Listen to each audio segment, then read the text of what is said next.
25 भारतीय थे और एक नेपाली नागरिक था।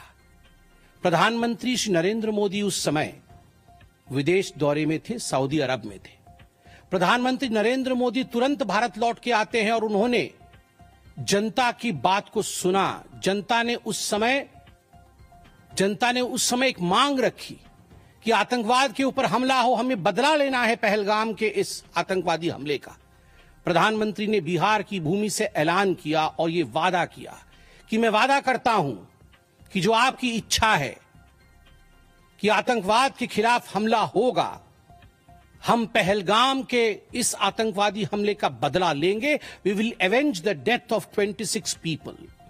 प्रधानमंत्री ने कहा यह जो बदला होगा यह आतंकवादियों के कल्पना से बाहर का बदला होगा, और जो बदला हुआ वो आतंकवादियों के कल्पना के बाहर का बदला था।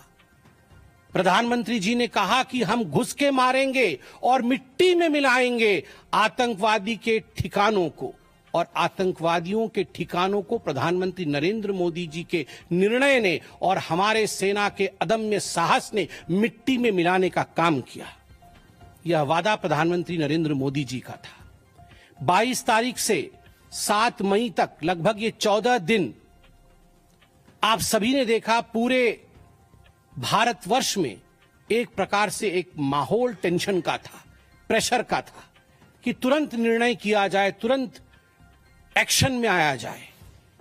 बहुत सूझबूझ के साथ, सोच समझ करके, स्ट्रैटेजी के साथ पाकिस्तान भी जानता था कि हमला होगा। एयर स्ट्राइक पहले हो चुका था, किस प्रकार सर्जिकल स्ट्राइक पहले हो चुकी थी। पाकिस्तान पूरी तरह जानता था कि इस बार भी छोड़ा नहीं जाएगा, मगर उसके बावजूद पाकिस्तान इतना दिमाग लगाने के पश्चात वह डेट नहीं जान पाया जिस दिन यह हमला होना था। 22 तारीख से 7 तारीख के बीच में कुछ नॉन मिलिट्री एक्शंस जिन्होंने पाकिस्तान को कमजोर किया, वह प्रधानमंत्री नरेंद्र मोदी जी ने और भारत की सरकार ने लिया। ये जो ऑपरेशन सिंदूर है, इसका एक मिलिट्री पोर्शन है तो एक नॉन मिलिट्री पोर्शन भी है। और नॉन मिलिट्री पोर्शन में सबसे बड़ी बात इंडस वाटर ट्रीटी, जो सिंधु नदी समझौता 1960 का था, उसे स्थगित किया गया, अबेयंस में रखा गया। आप सभी जानते हैं लगभग 90% पाकिस्तान जो है इसी पानी पर निर्भर करता है।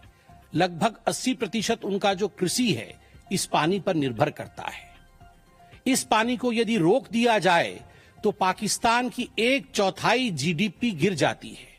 इस पाकिस्तान को अगर इस पानी से वंचित रखा जाए तो पाकिस्तान के हालात वैसे होंगे कि उनकी जीडीपी लुढ़केगी, कृषि लुढ़केगा। केवल कृषि और जीडीपी नहीं, उनके पावर कट्स होंगे और इस प्रकार का माहौल पाकिस्तान में पैदा होगा कि पाकिस्तान एक फ्रजाइल स्टेट के रूप में, अभी भी फ्रजाइल है, और फ्रजाइल स्टेट के रूप में वो सामने आएगा। झेलम और चिनाब अब संपूर्ण रूप से भारत सरकार के अधिकार में है, अधिकार क्षेत्र में है। और जिस प्रकार से यहां हम बांध बनाने की और रिवर को आगे बढ़ाने की बात कर रहे हैं, नए रिजर्वायर, इरिगेशन और हाइड्रो पावर से जम्मू कश्मीर, लद्दाख, पंजाब एवं हरियाणा, इन राज्यों को बहुत फायदा मिलने वाला है। ये कहा गया कि पानी और खून एक साथ नहीं बहेगा। मित्रों, जरा सोच के देखिए, 50 वर्षों तक जो संभव नहीं हुआ था, किसी भी युद्ध में यह संभव नहीं हुआ था कि इंडस वाटर ट्रीटी को रोक दिया जाए। जो संभव नहीं हुआ था वह असंभव काम संभव हुआ इस बार। अटारी वाघा बॉर्डर को भी रोक दिया गया। दोनों देशों के बीच में कोई ट्रेड नहीं होगा और इसका खामियाजा कोई भुगतेगा तो वो पाकिस्तान की इकोनॉमी भुगतेगी। इसके साथ ही जिन लोगों के पास पाकिस्तान का वीजा था और वो हिंदुस्तान में, पाकिस्तान के नागरिक जो हिंदुस्तान के वीजा के साथ भारतवर्ष में रह रहे थे, उन सब को बाहर निकाला गया। पाकिस्तान का कोई भी आर्टिस्ट, कोई भी परफॉर्मेंस वो भारतवर्ष में नहीं हो सकता है। इस प्रकार के कड़े प्रतिबंध पाकिस्तान के ऊपर लगाए गए। माननीय प्रधानमंत्री श्री नरेंद्र मोदी जी ने लगभग 20 देशों के राष्ट्राध्यक्षों से सीधी बातचीत की। How to isolate Pakistan, how to fight against terrorism. और सबसे बड़ी बात है, तमाम देशों ने भारत का समर्थन किया। सऊदी अरब, यूएई, यूएस, आप सोचिए इस्लामिक वर्ल्ड के बड़े देश हैं सऊदी अरब और यूएई, इन्होंने भारतवर्ष का पूर्णतः समर्थन किया। जिस समय पहलगाम का हमला हुआ था, माननीय प्रधानमंत्री सऊदी अरब में थे। सऊदी अरब के अपने दौरे को जब वो छोड़ के आए, तब उनको वहां एश्योरेंस दिया गया कि आप जाइए, हम आपके साथ खड़े हैं, वी सपोर्ट यू, हम टेरर के खिलाफ आपके साथ कंधे से कंधा मिला के लड़ेंगे। Pakistan was isolated. ये जो नॉन मिलिट्री एक्शन लिया गया, आज मैं कहना चाहता हूं कि 50 वर्षों से भी अधिक समय तक जो टूल्स कभी इस्तेमाल नहीं किए गए थे, जिस क्षेत्र में भारतवर्ष कभी नहीं गया था, वह टूल्स इस्तेमाल किए गए। और अपने आप में भारत के लिए यह बहुत बड़ी बात है। बहुत बड़ी बात है कि इंडस वाटर ट्रीटी को रोका गया, 20 से अधिक देशों का समर्थन, आतंकवाद के खिलाफ एक निर्णायक हमले की तैयारी, और 6 और 7 मई 2025 उस रात निर्णायक हमला होता है आतंकवाद के ऊपर। सभी जानते हैं कि 9 आतंकवादी ठिकाने जो पीओजेके में थे और पाकिस्तान में थे, उन्हें ध्वस्त किया गया। यह ऑपरेशन सिंदूर एक बहुत बड़ा दायरा तय करता है। इसने पूरे विश्व को दिखाया कि भारतवर्ष क्या कर सकता है।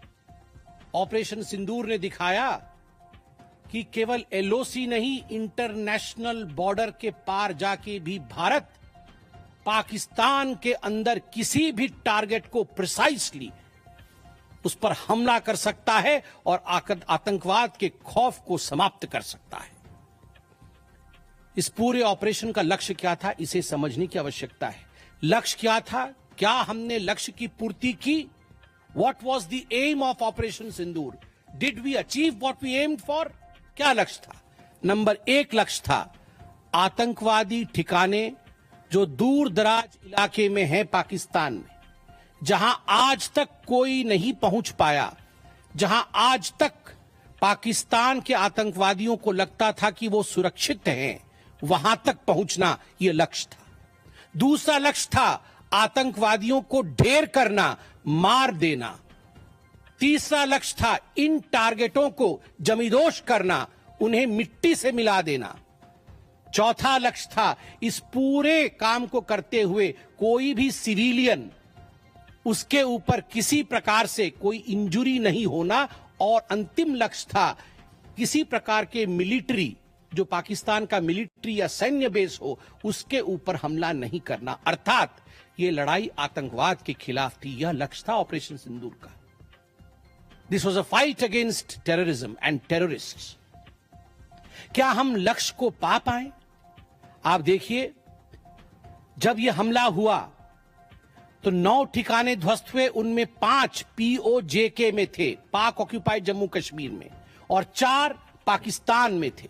सबसे बड़ी बात है, पहली बार पंजाब प्रोविंस, जो कि पाकिस्तान का एक बहुत स्ट्रेटेजिक लोकेशन है, पंजाब प्रोविंस उनका हृदय है पाकिस्तान का, उसके अंदर भारतवर्ष घुस करके आतंकवादियों का सफाया करता है। यह अपने आप में छोटी बात नहीं है। This is a big achievement as far as Operation Sindoor is concerned.